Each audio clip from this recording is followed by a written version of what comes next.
एक समय की बात है, राजा विशाल वर्मा नालंदा राज्य पर शासन कर रहे थे। एक रात विशाल वर्मा भेष बदलकर अपने मंत्री सेतुपति के साथ राजधानी के समाचार लेने के लिए निकले। एक पति पत्नी अपनी झोपड़ी के अंदर बात कर रहे थे। विशाल वर्मा और सेतुपति खिड़की के बगल में खड़े होकर उनकी बातचीत सुनने लग गए। मेरे पास पहनने के लिए एक भी रेशम की साड़ी नहीं। किसी कार्यक्रम में जाने में शर्म महसूस होती है मुझे। हाँ। ओ राजरानी, मेरी परेशानी का क्या? तुम तो जानती ही हो कि मुझे खीर कितनी पसंद है, लेकिन सालों हो गए चखने को भी नहीं मिल पाती। पता नहीं मेरी इच्छा कब जाकर पूरी होगी। हमारे आसपास सभी लोग आराम से रहते हैं, पता नहीं हमारी हालत क्यों खराब है। तुम्हें कुछ नहीं पता। बहुत सारे लोग हैं जो हमारी तरह इस राज्य में गरीबी में जी रहे हैं। हमें इसी तरह भुगतना होगा। अब छोड़ो भी, बहुत देर हो चुकी। हम कितना ही रोए, रोने से राजा को हमारी परेशानी थोड़ी ना पता चलेगी। ऐसे भी सुबह उठते ही काम पर लगना पड़ता है। राजा और मंत्री ने उनकी पूरी बातचीत सुनी। राजा ये सोचकर उदास महसूस कर रहा था कि उसकी प्रजा खुश नहीं। तब मंत्री बोला, महाराज, आप कितनी ही पूर्णता से शासन करें, छोटी मोटी मुश्किलें होती ही रहती हैं। आपको इनके बारे में इतना नहीं सोचना चाहिए। ऐसा कहकर सेतुपति ने राजा का मनोबल बढ़ाया। अगले दिन सुबह, महाराज, हमने तो कोई गलती नहीं की, आपने हमें क्यों बुलाया है? तुम्हारी बीवी के पास एक भी रेशम की साड़ी नहीं। तुम्हारी खीर खाने की इच्छा पूरी नहीं हो रही। क्या ये गलतियां नहीं हैं? दोनों पति पत्नी को समझ नहीं आया कि राजा क्या कह रहे हैं और चुपचाप खड़े रहे। फिर राजा मुस्कुराया और उनको एक रेशम की साड़ी और कुछ पैसा दिया। ये पैसा ले लो और अपनी इच्छाएं पूरी करो। महाराज, आप हमारे लिए भगवान की तरह हैं। सच में। ये कहकर उन्होंने सर झुका लिया और राजा का धन्यवाद दिया। वहां से चले गए। कुछ महीने बीत गए। एक दिन राजा और मंत्री उसी दंपत्ति के घर भेष बदलकर एक बार फिर गए। खिड़की पर खड़े हो गए और उनकी बातचीत सुनने लगे। मेरे पास एक भी रेशम की साड़ी नहीं है पहनने के लिए, और मेरी खीर खाने की इच्छा अभी तक पूरी नहीं हुई।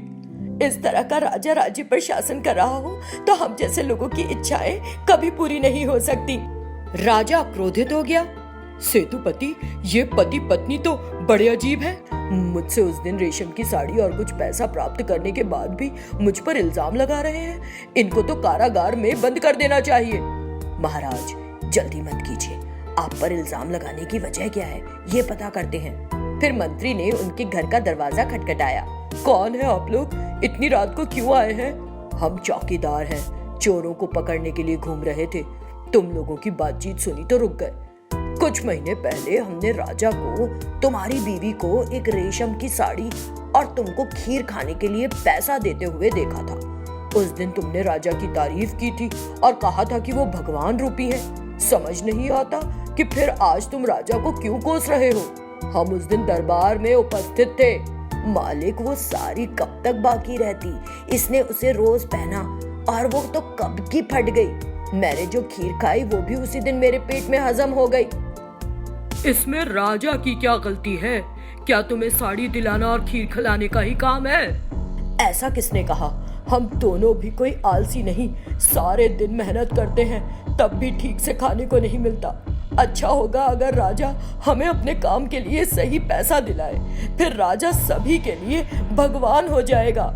उनकी बात सुनकर राजा को सच्चाई समझ में आई। उसने इस बात को भी समझा कि गरीबों के लिए अस्थायी फायदा किसी काम का नहीं। अगले ही दिन राजा ने ऐसे नियमों की घोषणा की जिससे गरीबों को उनके काम के हिसाब से सही पैसा मिल सके। इसका नतीजा ये हुआ कि गरीबों की जिंदगी में कुछ सुधार आया और गरीब लोग राजा की प्रशंसा करने लगे। एक दिन जब राजा अकेले में थे, मंत्री वहां आया और बोला, महाराज, आपका नाम और प्रसिद्धि एक रेशम की साड़ी की तरह कमजोर नहीं जो बाकी ना रहे, और ना ही उस खीर की तरह जो एक ही दिन में हजम हो जाए। आपका नाम हमेशा चमकता रहेगा। शिवराज नाम के एक व्यक्ति ने एक नया बंगला खरीदा जिसे देखकर वो बड़ा खुश लग रहा था। इतने सालों बाद मेरी इच्छा पूरी हुई, अब से मैं खुशी से रहूंगा। ये सोचकर वो उस बंगले के एक कमरे से दूसरे कमरे में घूमने लगा। तभी उसे एक बड़ी कांच की बोतल एक कमरे में दिखी। उस बोतल को देखकर, अरे ये क्या है? मैंने नौकर से कहा था कि सब कुछ साफ कर देना, लेकिन उसने इसे क्यों छोड़ दिया? इस बड़ी बोतल में है क्या? ये सोचते हुए उसने वो बोतल खोल दी। अचानक उस बोतल से एक नागिन निकल आई, जिसे देखकर शिवराज, ओ नहीं, ये तो सांप है। हे भगवान, मुझे बचाओ। मैंने आज एक शुभ दिन समझकर घर में प्रवेश किया था। स्थिति यह है कि मैं मर सकता हूँ। मुझे आपको बचाना होगा।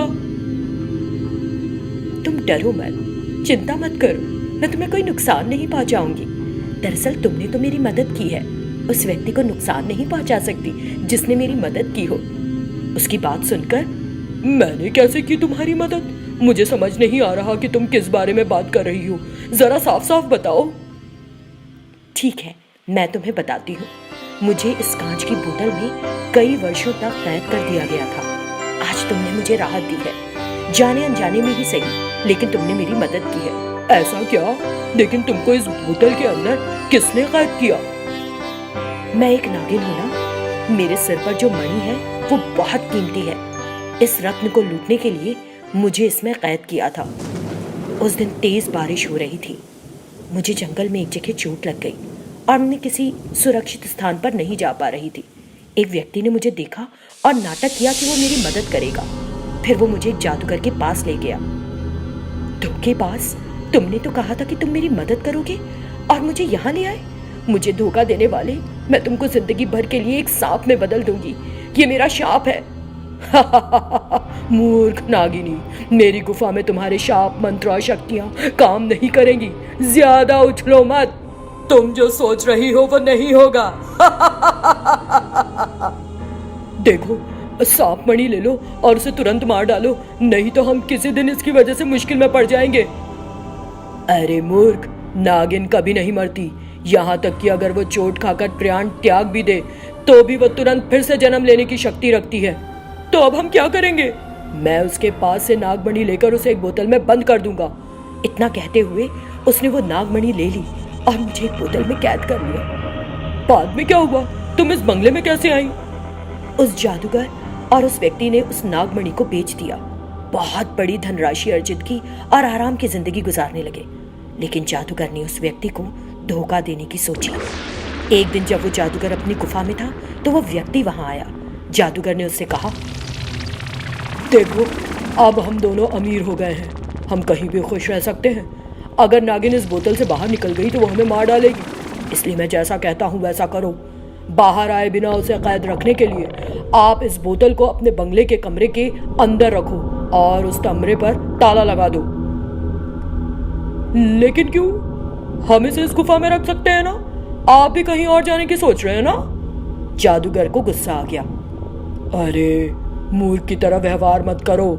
क्या तुम मुझसे ज्यादा जानते हो? यदि तुम मेरे कहे अनुसार नहीं करते हो तो अपना जीवन खो दोगे। तुमको क्या लगता है मैं ये क्यों बता रहा हूँ? वो व्यक्ति डर गया और बोला, ठीक है।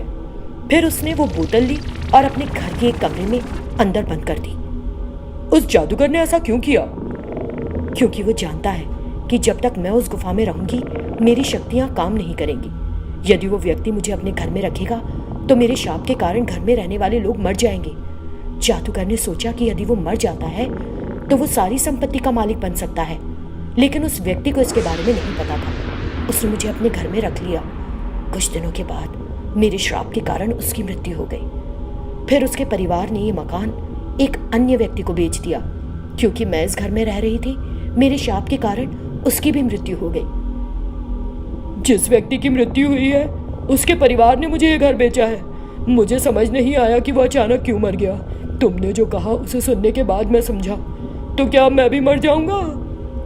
नहीं, तुम्हारी मौत नहीं होगी, क्योंकि तुमने मुझे इस बोतल से आजाद किया है। उस श्राप से तुम बेअसर रहोगे। धन्यवाद भगवान, अब मुझे खुशी हो रही है। मैं जिंदा रहूंगा। ठीक है, यही काफी है। ठीक है, अब मैं चलूंगी। सबसे पहले मुझे पता होना चाहिए कि जादूगर ने किसको मेरा मणि बेचा था। ये कहकर नागिन वहां से चली गई।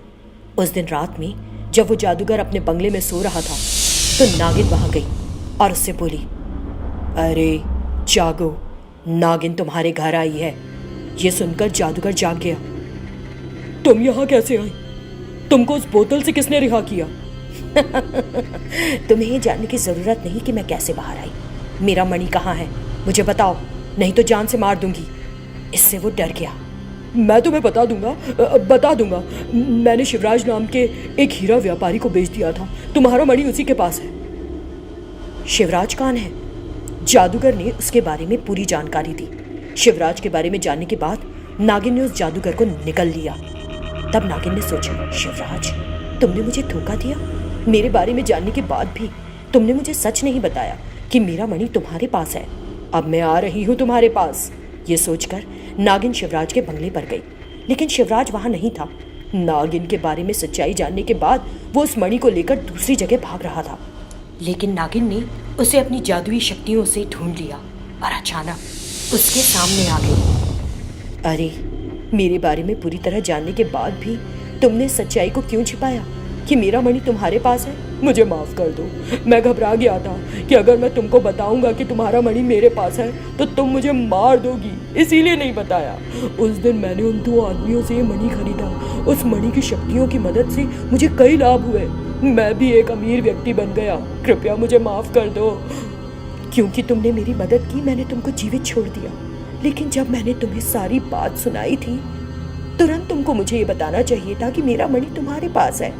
मुझे सच बताओ, तुमने डर के कारण ऐसा किया या स्वार्थ की वजह से किया? दरअसल मैंने अपने स्वार्थ के कारण ही ऐसा किया। मेहरबानी करके मुझे माफ कर दो, मैंने सच बताया। इसके साथ ही नागिन जोर से हंस पड़ी। मैं तुम्हें नहीं मार रही क्योंकि तुमने सच कहा, लेकिन तुमने जो भी किया है उसके लिए सजा के रूप में तुम भी सांप के रूप में अपना जीवन बिताओगे। इतना कहते हुए ही नागिन ने उसे अपना मणि ले लिया और वहां से गायब हो गई। बहुत संघर्ष के बाद नागिन को उसका मणि मिल गया था और वो बहुत खुश थी। स्वार्थ सिर्फ कुछ देर की ही खुशी और संतुष्टि दे सकता है दोस्तों।